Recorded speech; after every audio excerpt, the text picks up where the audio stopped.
지금부터 내가 해주는 얘기 들어주겠니? 할렐루야. 오늘도 새날을 허락하신 우리 하나님께 찬양을 올려드립니다.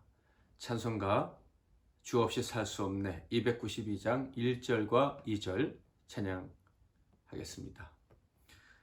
주 없이 살 수 없네 죄인의 구주요, 그 귀한 보배 피로 날 구속하소서.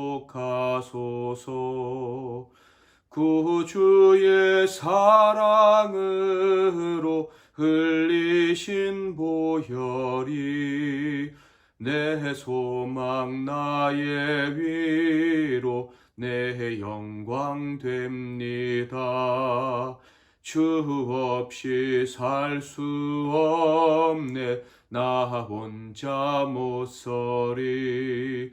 힘없고 부족하며 지혜도 없도다. 내 주는 나의 생명 또 나의 힘이라. 주님을 의지하여 지혜를 얻으리. 아멘.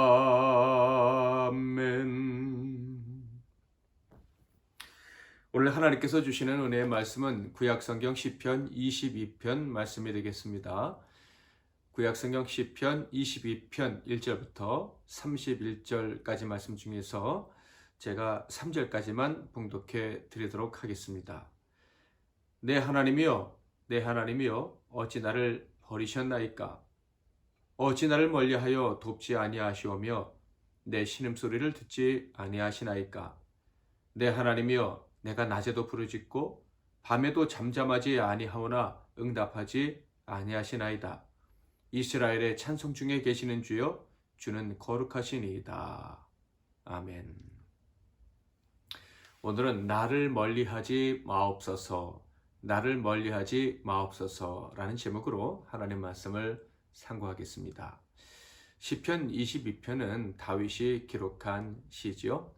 그런데 그 시작을 읽어보면 하나님을 그토록 신뢰했던 사람의 고백이 맞는가 하는 그런 의심이 들기도 합니다. 나아가 이런 다윗의 고백은 하나님께는 정말 어울리지 않는 고백이다라는 생각이 들어요. 하나님을 안다면, 하나님을 사랑한다면 이렇게 고백하면 안 될 것 같다라는 생각이 든다는 것이죠. 어떻게 인간적으로 생각해보면 하나님이 참 서운하셨겠다 하는 생각마저 듭니다. 다윗이 하나님을 오해해도 정말 크게 오해한 것은 아닌가 이런 생각마저 드는 거예요. 그 고백을 한번 들어볼까요?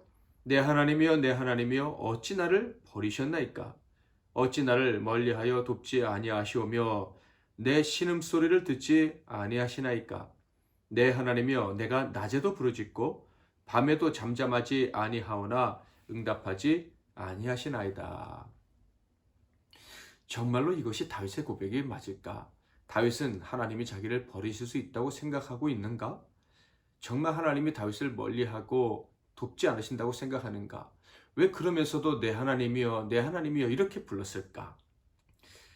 절대 그럴 리 없지 않겠습니까?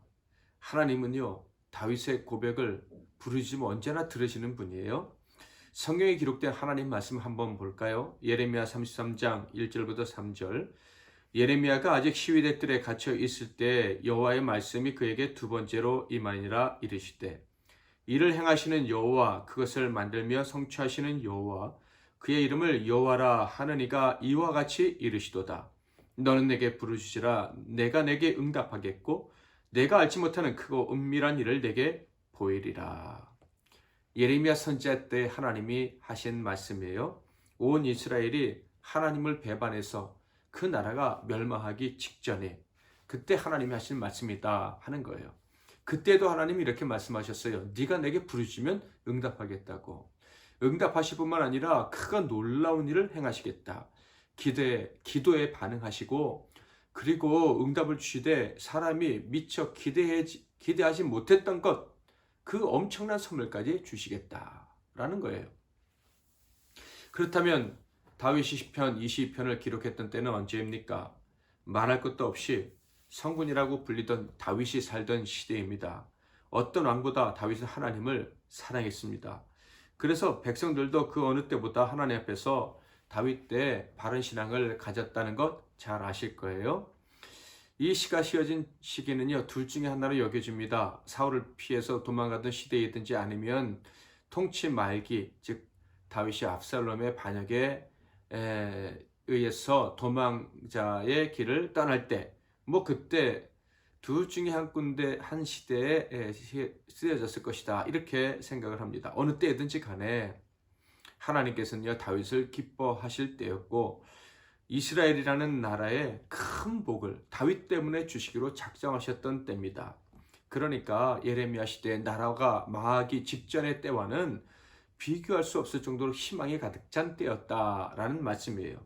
그런데 바로 그러한 시기였음에도 불구하고 다윗이 이렇게 말하는 것입니다. 하나님이 나를 버리신 것 같다고. 나의 간절한 기도에 부르짖음에 하나님이 반응을 하지 않으신다고.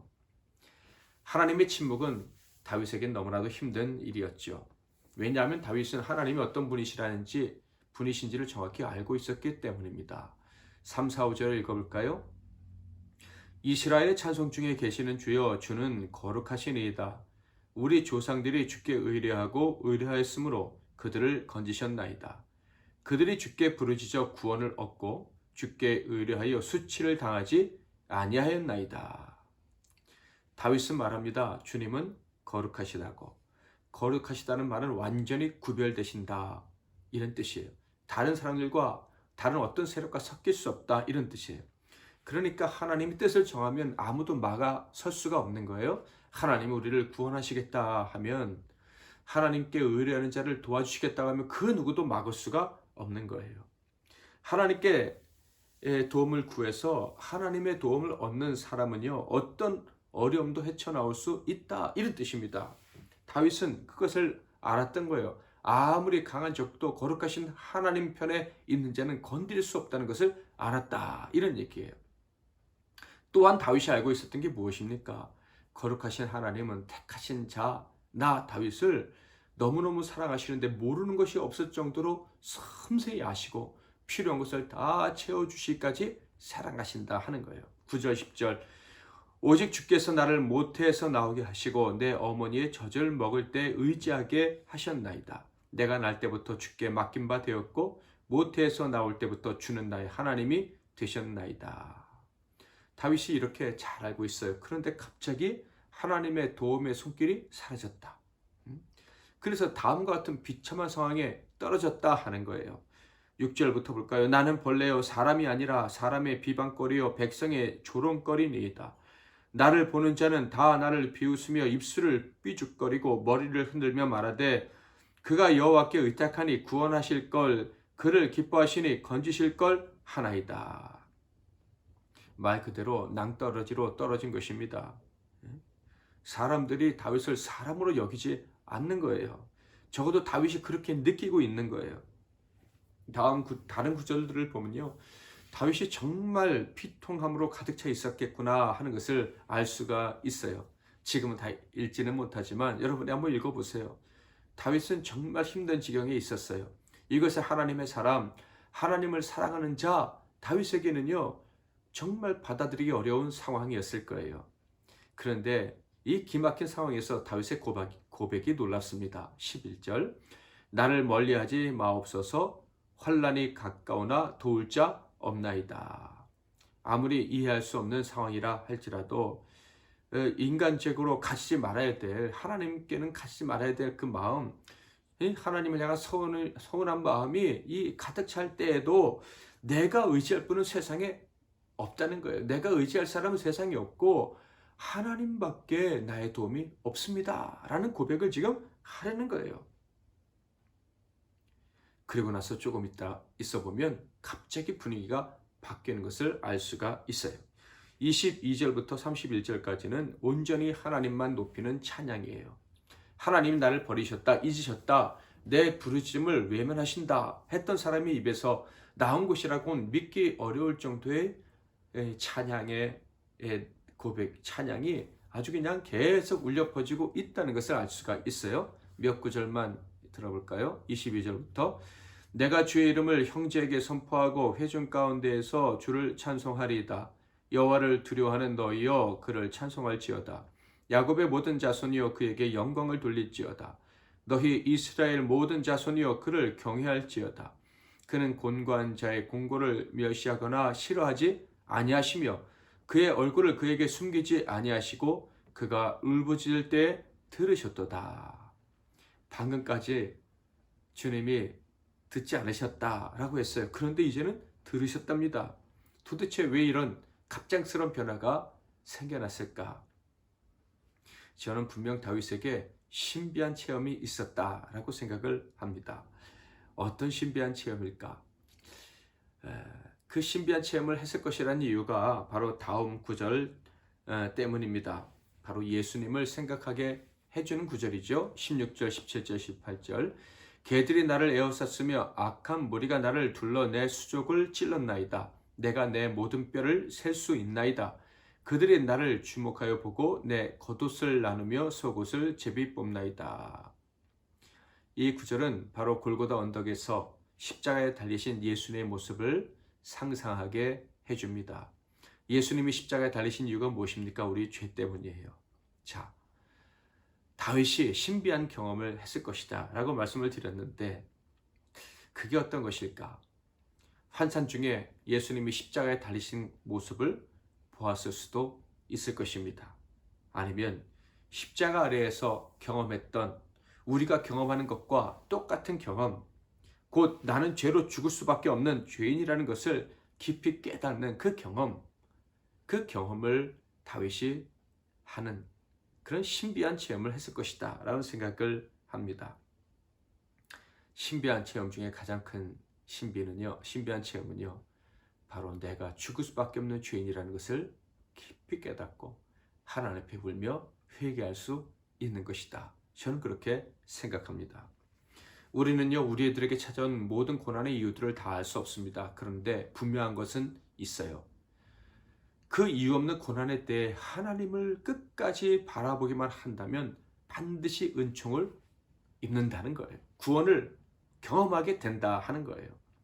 죄인인 나에게는 아무런 소망이 없고 오직 죽어 마땅한 죄인을 구원하시는 하나님만 바라는 자에게는 소망이 있다는 것을 알고 그 이유 없는 고난의 때 하나님을 바라는 사람에게는 반드시 놀라운 구원이 임한다 하는 것입니다. 다윗은 이유를 알 수 없는 고난 중에서 자신의 죄를 보는 신비한 경험, 세상에서 가장 복된 경험을 한 것이 분명합니다. 그래서 이유를 알 수 없는 고난 때문에 고통스럽지만 그럼에도 불구하고 하나님께 매달렸던 거예요. 하나님, 저는 죽어 마땅한 죄인입니다. 그러기에 더욱더 하나님의 은혜가 필요합니다.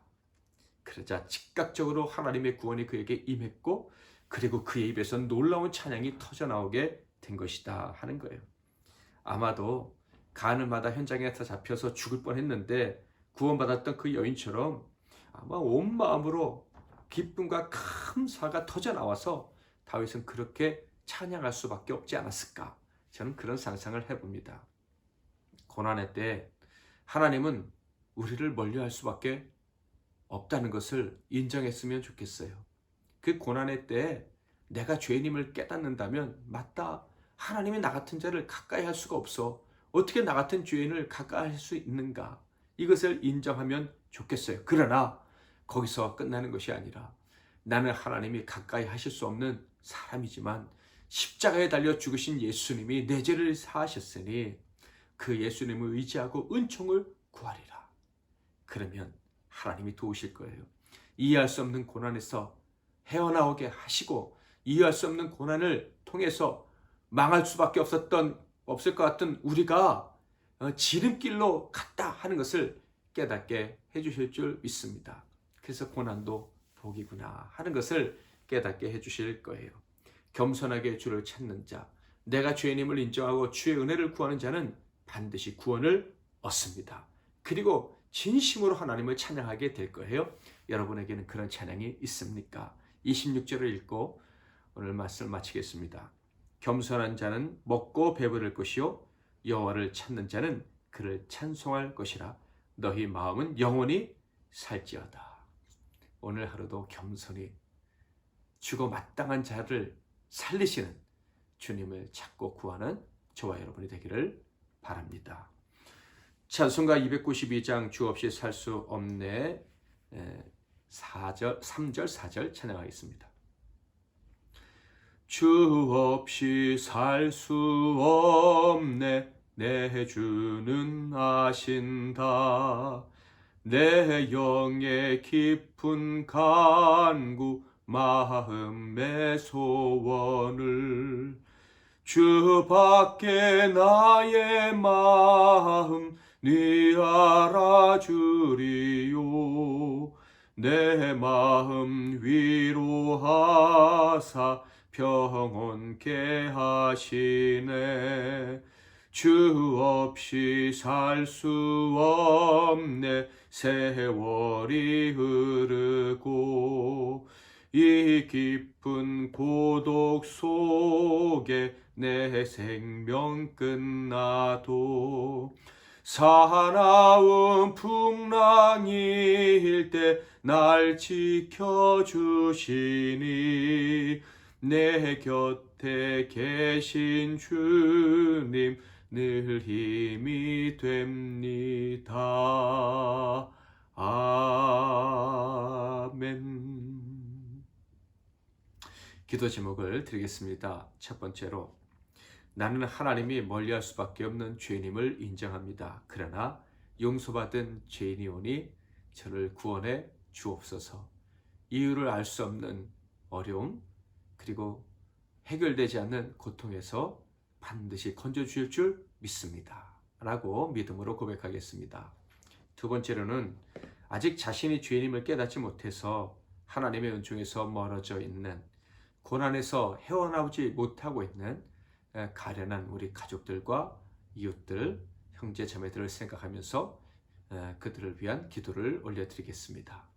세 번째로는 나이지리아와 같이 박해로 수많은 그리스도인들이 죽임을 당하고 있는데 그런 이 전 세계 고난 당하는 성도들을 도와달라고 오늘 간절히 기도하도록 하겠습니다.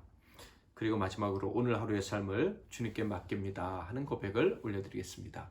제가 먼저 기도하고 여러분 각자 기도하시고 주기도문으로 마치시기를 바랍니다. 기도하겠습니다. 하나님, 거룩하신 하나님, 자비로우신 하나님, 우리를 멀리하지 마옵소서. 그러나 우리가 얼마나 허물이 많은 자들인 줄 안다면 주님이 우리를 멀리할 수밖에 없음을 고백하지 않을 수가 없습니다. 주님, 하나님이 멀리할 수밖에 없는 죄인이오나 이 죄인을 위해서 십자가에 죽으신 예수님을 의지하고 은혜를 구하오니 우리를 가까이 하옵시고 우리의 부르짖음에 응답하옵소서.